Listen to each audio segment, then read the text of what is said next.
Hello, today we're gonna talk about fingerprint sensors on Motorola Edge 60 Pro.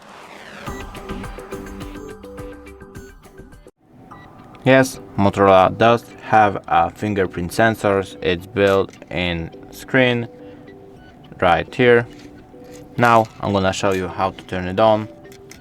Just once you're open settings, scroll down to security and privacy, then go to device unlock, fingerprint, and add fingerprint. Got it. And then you just have to press your finger a bunch of times and it's done.